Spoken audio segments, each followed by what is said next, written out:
ನಮಸ್ಕಾರ ಎಲ್ರಿಗೂ welcome back to my YouTube channel Vijay Soundarya vlogs. ಎಲ್ಲರೂ ಹೇಗಿದ್ದೀರಾ? ನೀವೆಲ್ಲ ಚೆನ್ನಾಗಿದ್ದೀರಾ ಅಂತ ಇವತ್ತಿನ ವ್ಲಾಗ್ನ ಶುರು ಮಾಡ್ತಾ ಇದ್ದೀನಿ. ಆ್ಯಂಡ್ ಲಾಸ್ಟ್ ವೀಡಿಯೋಗೆ ಒಳ್ಳೆ ರೆಸ್ಪಾನ್ಸ್ ಕೊಟ್ಟಿದ್ದೀರಾ, thank you so much. So ನೀವೆಲ್ಲ ನೋಡಿಲ್ಲ ಅಂದರೆ ಇನ್ನೂ ಯಾರಾದರೂ ಮೊದಲನೇ ಬಾರಿಗೆ ನನ್ನ ಚಾನಲ್ನ ನೋಡ್ತಾ ಇದ್ದರೆ ದಯವಿಟ್ಟು ಎಲ್ಲ ವ್ಲಾಗ್ಸ್ನ ಚೆಕ್ ಮಾಡಿ, ನಿಮ್ಮೆಲ್ಲರಿಗೂ ಇಷ್ಟ ಆಗುತ್ತೆ. ಇಷ್ಟ ಆದರೆ ಒಂದು ಪುಟ್ಟ ಲೈಕ್ ಮಾಡೋದು, ಶೇರ್ ಮಾಡೋದು, ಸಬ್ಸ್ಕ್ರೈಬ್ ಮಾಡೋದು ಮಾತ್ರ ಮರಿಬಿಡಿ. ಹಾಗೆಯೇ ನಾನು ಲಾಸ್ಟ್ ವೀಡಿಯೋ ಗೋಲ್ಡ್ ಕಲೆಕ್ಷನ್ ತೋರಿಸಿದ್ದೆ. ಆ್ಯಂಡ್ ಇವತ್ತು ಮಾರ್ನಿಂಗ್ ಬೇಗ ಎದ್ದು ಕೆಲಸ ಎಲ್ಲ ಮುಗಿಸ್ಕೊಂಡು ಆಫೀಸ್ಗೆ ಹೋಗೋಕ್ಕೂ ಮುಂಚೆ ನಾನು ಜ್ಯುವೆಲರಿ ಎಲ್ಲ ತೊಗೊಂಡೋಗಿ ಲಾಕರಲ್ಲಿ ಇಟ್ಬಿಟ್ಟು ಬರೋಣ ಅಂತ ಅಂದ್ಕೊಂಡು ಇವಾಗ ಹೋಗಬೇಕು. ಅದಕ್ಕೂ ಮುಂಚೆ ಎಷ್ಟೊಂದು ಜನ ಹೇಳ್ತಾ ಇರ್ತೀರಾ, ಹಾಗೆಯೇ ಎಷ್ಟೊಂದು ಜನಕ್ಕೆ ಡೀಟೇಲ್ಸ್ ಗೊತ್ತಿರಲ್ಲ, ಲಾಕರಲ್ಲಿ ಹೇಗೆ ಇಡೋದು, ಏನು ಎತ್ತ ಚಾರ್ಜಸ್ ಏನು ಅಂತೆಲ್ಲ ಕೇಳ್ತಿರ್ತೀರಾ. ಸೊ ನಾನು ನನ್ನ ಜ್ಯುವೆಲರೀಸ್ನೆಲ್ಲ ಪ್ಲಜ್ ಮಾಡೋದು SBIಯಲ್ಲಿ. ಸೊ ನನಗೆ ಬೆಸ್ಟ್ ಅನಿಸಿದ್ದು, ಬಿಕಾಸ್ ಫಸ್ಟಿಂದನೂ ನಾನು ಚೂಸ್ ಮಾಡಿದ್ದೆ ಇದು. ನಾನು 2 ಎಂಕ್ವೈರಿ ಮಾಡಿದ್ದೆ, ಒಂದು ಕರ್ನಾಟಕ ಬ್ಯಾಂಕಲ್ಲಿ, ಇನ್ನೊಂದು SBI ಬ್ಯಾಂಕಲ್ಲಿ. ಬಟ್ ನನಗೆ ಹತ್ರ ಇರೋದು SBI ಆಗಿರೋದನ್ನ ನಾನು SBIಯಲ್ಲೇ ಇಟ್ಟಿದ್ದು. ಆ್ಯಂಡ್ ಅದ್ರ ಚಾರ್ಜಸ್ ಹೇಗಿರುತ್ತೆ ಅಂತಂದರೆ, ಇದರಲ್ಲಿ small, medium, large, extra large ಅಂತ ಇರುತ್ತೆ. ಅಂದರೆ ನಮ್ಮದು ಬಾಕ್ಸ್ ನಾವೇನು ಸೈಜ್ ತೊಗೊಳ್ತಾ ಇದ್ದೀವಿ, ಲಾಕರ್ ಸೈಜ್ ಅನ್ನೋದ್ರ ಮೇಲೆ ಡಿಪೆಂಡ್ ಆಗುತ್ತೆ. ಇದು ಕೂಡ ಅಷ್ಟೇ, ಏರಿಯಾ ಟು ಏರಿಯಾ ಪ್ರೈಸಸ್ ಅನ್ನೋದು ವೇರಿ ಆಗ್ತಾ ಹೋಗುತ್ತೆ. ಇವಾಗ ಸಿಟಿಯಲ್ಲಿ ಆಗಿದ್ರೆ ಒಂದು ರೇಟ್ ಇರುತ್ತೆ, ಅದೇ ಅರ್ಬನ್ ಸ್ವಲ್ಪ ಏನಂತಾರೆ ವಿಲೇಜ್ ಕಡೆ ಎಲ್ಲ ಆಗಿದ್ರೆ ಒಂಥರ ಪ್ರೈಸಸ್ ಅನ್ನೋದಿರುತ್ತೆ. ಸೊ ನಮಗಿರೋದು ಸ್ಮಾಲ್ಗಾದರೆ 1000 ರೂಪೀಸ್ ಪ್ಲಸ್ GST, ಮೀಡಿಯಮ್ಗಾದರೆ 3000 ಪ್ಲಸ್ GST, ಲಾರ್ಜ್ ಆದರೆ 5000 ಪ್ಲಸ್ GST, ಎಕ್ಸ್ಟ್ರಾ ಲಾರ್ಜ್ ಎಲ್ಲ ಆದರೆ ನಿಮಗೆ 9000 ಪ್ಲಸ್ GST. ನಾವು ಪೇ ಮಾಡೋದು ಆ್ಯನ್ಯಲಿ 6000 ರೂಪೀಸ್ ಪ್ಲಸ್ GST. ಇದಕ್ಕೆ ನಾವು 12 ಟೈಮ್ಸ್ ಹೋಗಿ ನಾವು ಫ್ರೀಯಾಗಿ ಲಾಕರಲ್ಲಿ ನಮ್ಮ ಜ್ಯುವೆಲರಿ ಇಟ್ಟಿರ್ತೀವೋ ಅಥವಾ ನಮ್ಮ ಡಾಕ್ಯುಮೆಂಟ್ಸ್ ಇಟ್ಟಿರ್ತೀವೋ ಅಥವಾ ಕ್ಯಾಶ್ ಇಟ್ಟಿರ್ತೀವೋ ಅದು ನಿಮಗೆ ಬಿಟ್ಟಿದ್ದು, ಅವ್ರಿಗೆ ಗೊತ್ತಿರಲ್ಲ ನಾವು ಏನು ಇಟ್ಟಿರ್ತೀವಿ ಇಲ್ಲ ಅಂದ್ಬಿಟ್ಟು. ಸೊ ಅವ್ರ ಹತ್ರ ಒಂದು ಕೀ ಇರುತ್ತೆ, ನಮ್ಮ ಹತ್ರ ಒಂದು ಕೀ ಇರುತ್ತೆ. ಸೊ ಈ ರೀತಿ 12 ಟೈಮ್ಸ್ ನಾವು ಹೋಗಿ ಫ್ರೀಯಾಗಿ ತೊಗೊಂಡು ಬರ್ಬೋದು. ಇನ್ನೂ ಜಾಸ್ತಿ ಸಲ ತೊಗೊಳ್ತೀರಾ ಅಂದರೆ ಎಕ್ಸ್ಟ್ರಾ ಪರ್ ವಿಸಿಟ್ಗೆ 100 ರೂಪೀಸ್ ಪ್ಲಸ್ GST ಅನ್ನೋದನ್ನ ಚಾರ್ಜ್ ಮಾಡ್ತಾರೆ. ಇವಾಗ ನಾನು ಹೋಗಿ ಅಲ್ಲಿ ಲಾಕರ್ ಮಾಡಿದ್ದೀನಿ, ನನಗೆ ಫ್ಯೂಚರಲ್ಲಿ ನಂಗೆ ಲಾಕರ್ ಬೇಡ ಅಂತ ಕ್ಯಾನ್ಸಲ್ ಮಾಡ್ತೀನಿ ಅಂದರೆ ಅದ್ರ ಕ್ಯಾನ್ಸಲೈಸೇಷನ್ ಫೀಸ್ ಅಂತ 1000 ರೂಪೀಸ್ ಪ್ಲಸ್ GSTನ ಅವ್ರು ತೊಗೊಳ್ತಾರೆ. ಬಟ್ ನಾವು ಮನೆಗೆ ಇಟ್ಕೊಳ್ಳೋದಕ್ಕಿಂತ ಈ ರೀತಿ ನಾವು ಬ್ಯಾಂಕ್ಸಲ್ಲಿ ಇಡೋದು ತುಂಬಾ ಸೇಫು. ಮನೇಲಿ ಇಟ್ಕೊಂಡ್ರೆ ನಮಗೆ ನೆಮ್ಮದಿ ಇರಲ್ಲ. ಹಾಗಾಗಿ ಬ್ಯಾಂಕಲ್ಲಿದ್ದರೆ ಅದಕ್ಕೆ ಬೇಕಾಗಿರುವಂಥ ಸೆಕ್ಯೂರಿಟೀಸ್ ಇರುತ್ತೆ. ಆಮೇಲೆ ಇನ್ಶೂರೆನ್ಸಸ್ ಕೂಡ ಅವೈಲಬಲ್ ಇದೆ. ಸೊ ನೀವು ಎಷ್ಟು ವ್ಯಾಲ್ಯೂಯಬಲ್, ಇವಾಗ ಒಂದು 50 ಲಕ್ಷದಷ್ಟು ನೀವು ಇಡ್ತಾ ಇದ್ದೀರಾ ಅಂತಂದರೆ ಅದಕ್ಕೆ ತಕ್ಕಂತೆ ನಾವು ಇನ್ಶೂರೆನ್ಸ್ ಕೂಡ ಮಾಡಿಸ್ಕೊಳ್ಬೋದು. ಹಾಗೆಯೇ ಇವಾಗ RBI ಅನ್ನೋದು ಹೊಸ ಗೈಡ್ಲೈನ್ಸು, ರೂಲ್ಸ್ ಎಲ್ಲ ತಂದುಬಿಟ್ಟಿದೆ. ಸೊ ಬೆಸ್ಟ್ ಅಂತ ಅನಿಸುತ್ತೆ ಬ್ಯಾಂಕಲ್ಲಿ ಇಡೋದು. ಹಾಗೆಯೇ ಅಕಸ್ಮಾತ್ ಏನಾದರೂ ಆಕ್ಸಿಡೆಂಟ್ ಆಯಿತು, ಏನಾದರೂ ಆಯಿತು, ಹೆಚ್ಚು ಕಮ್ಮಿ ಆಯಿತು ಅಂದ್ರೂ ನೀವು ಇನ್ಶೂರೆನ್ಸ್ ಏನು ತೊಗೊಂಡಿರ್ತೀರ ಅದು ಕವರ್ ಆಗುತ್ತೆ. ಅದು ಬಿಟ್ಟು ಇವಾಗ ಹೊಸ RBI ರೂಲ್ಸ್ ಕೂಡ ಬಂದಿದೆ. ಸೊ ಏನಪ್ಪ ಅಂತಂದರೆ, ಏನು ನೀವು ಪರ್ ಮಂತ್ ಪೇ ಮಾಡ್ತಿರಲ್ಲ ಆ ಅಮೌಂಟ್ ಇಂಟು 100 ಟೈಮ್ಸು ಬ್ಯಾಂಕ್ ಅವರು ನಮಗೆ ಕೊಡಬೇಕಾಗತ್ತೆ. ಸೊ ಈ ರೀತಿ ಕೆಲವೊಂದು ರೂಲ್ಸ್ ಆ್ಯಂಡ್ ರೆಗ್ಯುಲೇಷನ್ಸ್ ಎಲ್ಲ ಬಂದಿರೋದ್ರಿಂದ ಬೆಸ್ಟ್ ಅನಿಸುತ್ತೆ. ನನಗೆ ಸೇಫರ್ ಅನಿಸುತ್ತೆ, ಬಿಕಾಸ್ ನಾವು ಯಾರೂ ಮನೇಲಿರೋದಿಲ್ಲ.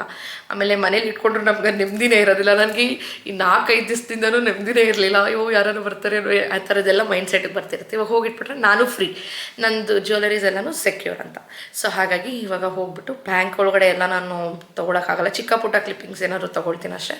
ಕಂಪ್ಲೀಟಾಗಿ ತೆಗಿಯೋಕ್ಕೆ ಅವ್ರೂ ಅಲೌಡ್ ಇಲ್ಲ, ಬಿಕಾಸ್ ಅವರ ಸೆಕ್ಯೂರಿಟಿನೂ ಮ್ಯಾಟ್ರ್ ಆಗುತ್ತೆ. ಆ ರೀತಿಯಿಂದ ಅದನ್ನೆಲ್ಲ ತೋರಿಸ್ತೀನ.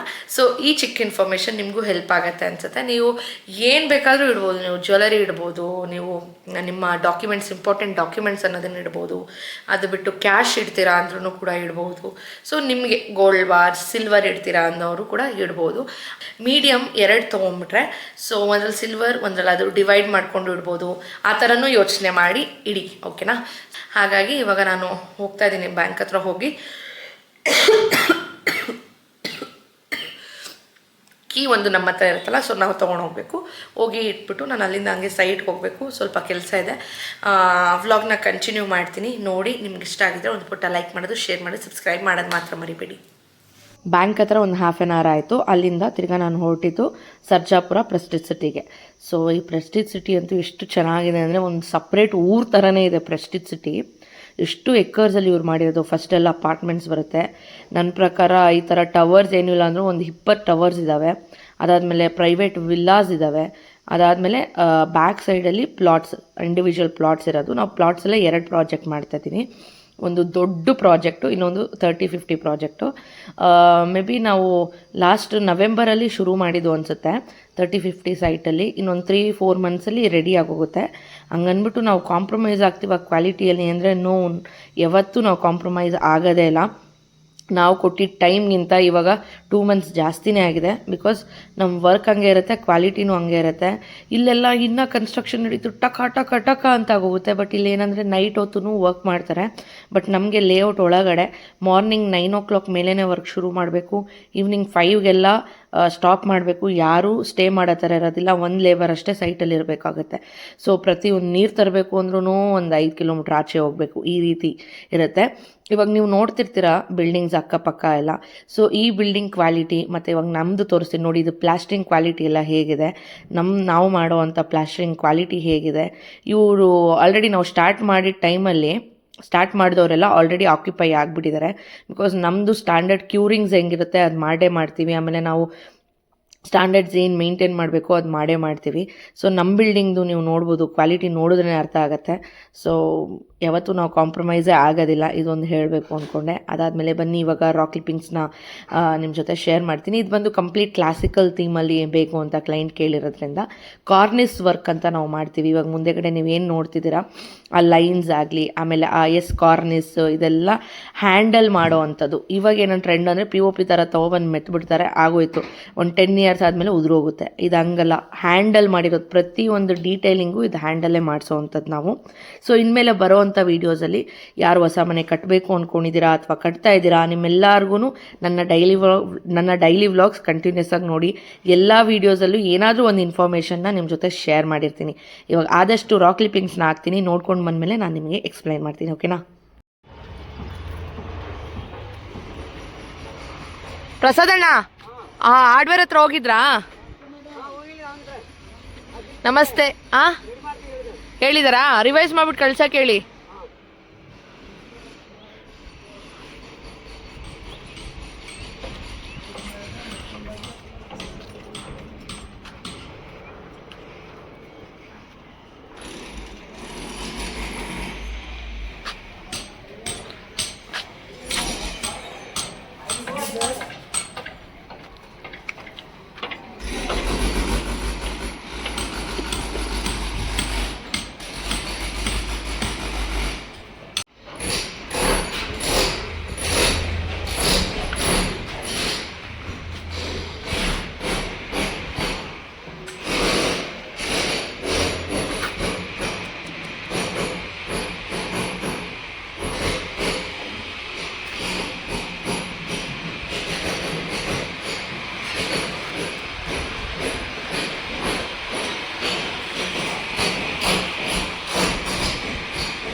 But start ಆಗುತ್ತಂಥದ್ದು.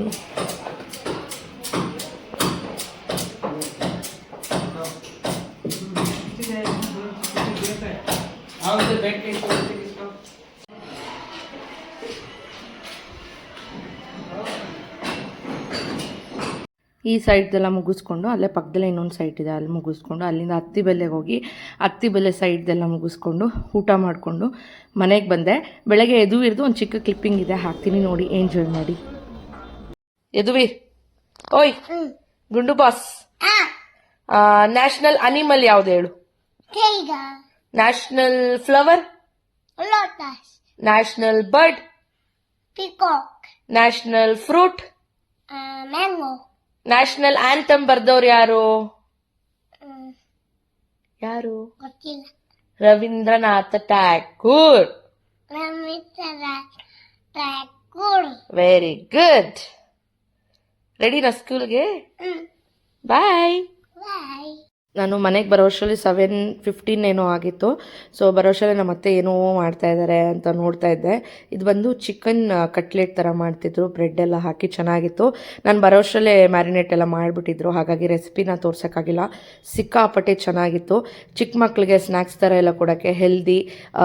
ನೀವು ಹೇರ್ ಫ್ರೈಯಲ್ಲಿ ಕೂಡ ಇದನ್ನು ಟ್ರೈ ಮಾಡ್ಬೋದು. ನಾನು ನಿಮ್ಗೆ ಈ ರೆಸಿಪಿ ಬೇಕು ಅಂದರೆ ನಂಗೆ ಕಾಮೆಂಟ್ ಸೆಕ್ಷನಲ್ಲಿ ತಿಳಿಸಿ. ನಾನು ಮುಂದೆ ಬರೋವಂಥ ವೀಡಿಯೋಸಲ್ಲಿ ಇನ್ಮೇಲೆ ನಮ್ಮ ಅತ್ತೆ ಹತ್ರ ಅವ್ರು ಮಾಡೋವಂಥ ಕುಕಿಂಗ್ ಸ್ಪೆಷಲ್ನೆಲ್ಲ ನಿಮ್ಮ ಜೊತೆ ಶೇರ್ ಮಾಡಬೇಕು ಅಂತ ಅಂದ್ಕೊಂಡಿದ್ದೀನಿ.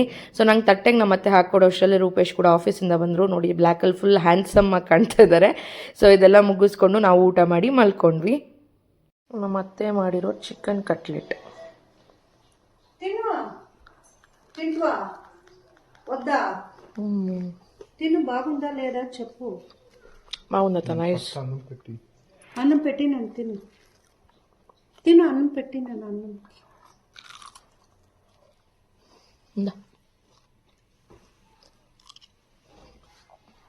చాలు ఇడతా. ఇంకా ఆరుండు ఇంకా బాగుంది, తినేయండి అంతే. సూపర్గా ఉంది. పిల్లోకి ఇస్తే స్నాక్స్గా బాగా తింటారు.